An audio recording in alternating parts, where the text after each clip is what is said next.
nhưng tao nên sáng lăng từ na lọc bằng chua bằng kim nè nhở chân giòn cho mưa tải chứ lọc bằng kim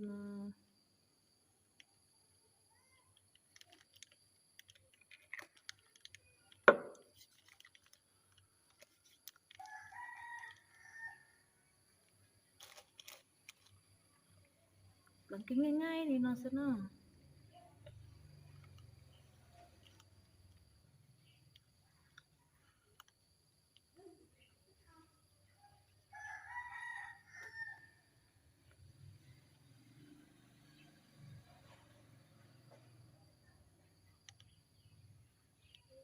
trâu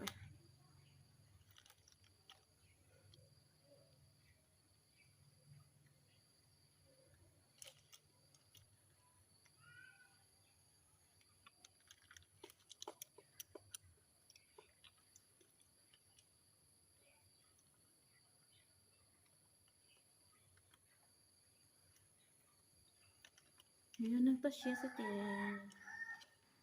leo té sẽ để được đu rồi nó nhở đu tới thì trong mình hiện cái đó là bằng kim đó đi đâu sẽ nó bây giờ nó leo té sẽ để lòng đó rồi có những bộ chuyện gì lòng cần đen nữa nữa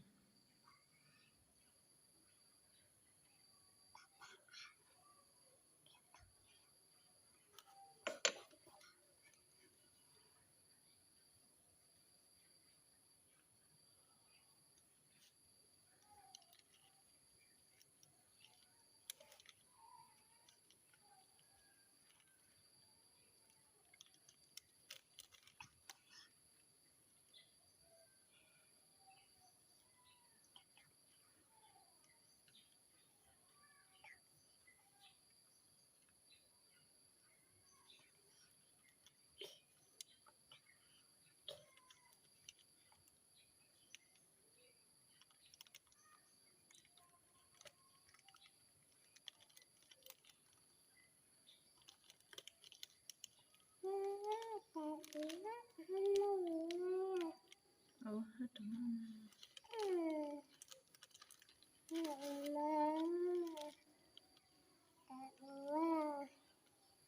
nó chè quý hơn thì của lập lòng canh đét cho thả nó nhỏ trâu chỉ còn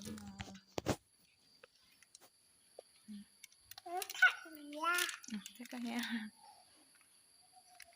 nó tôi sẽ chè uống leo tên sẽ chè chút một đút đút tự đi chụp cái sẽ đỡ lập lòng kim đó đi đâu hết nhà tiền có chụp lòng chè gỗ há giờ đúng hay là gì này chứ dạ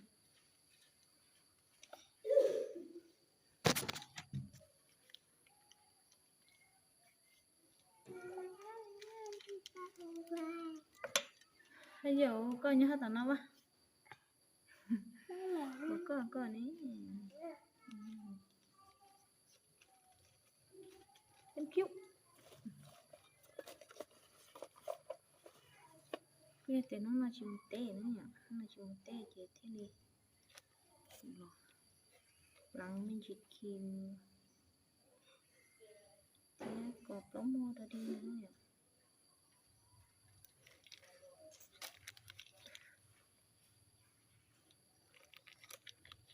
hết sạch đây này chỗ mình sao có tiếp tục kì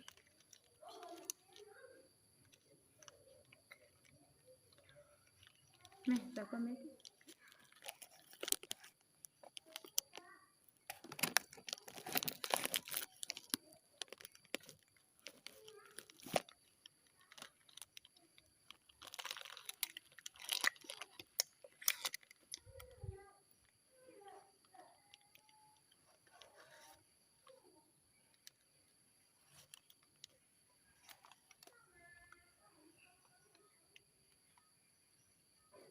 này kia có mà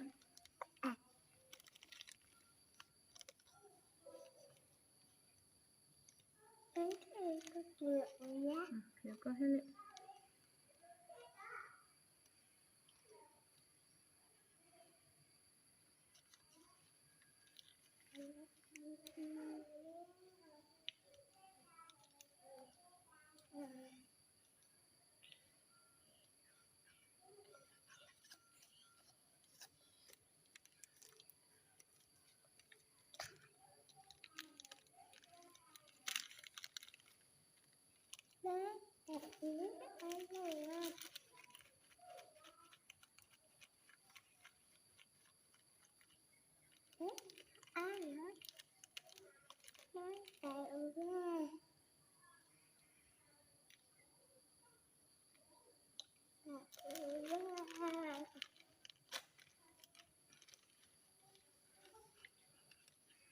Đâu không? Khi ra đi.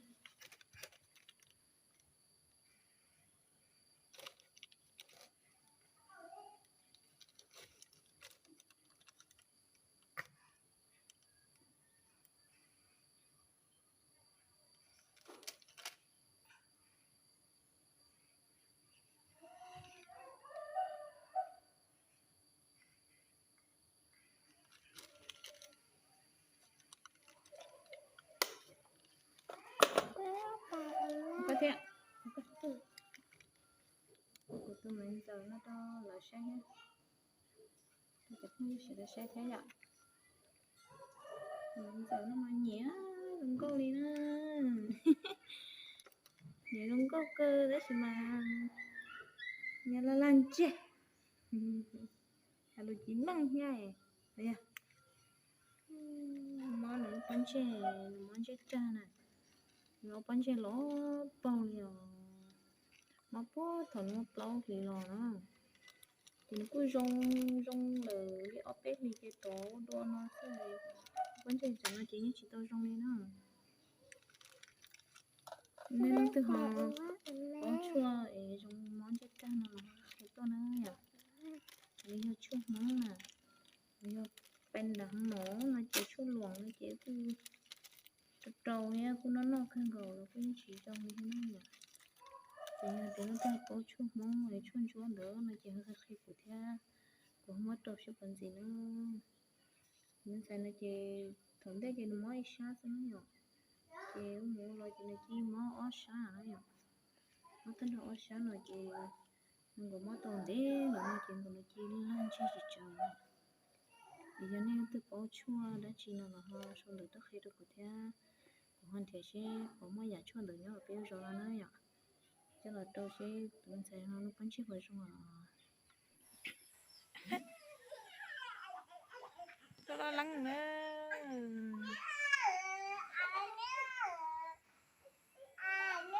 Mình có chuyện tôi lo lắng phải tôi nhắn được.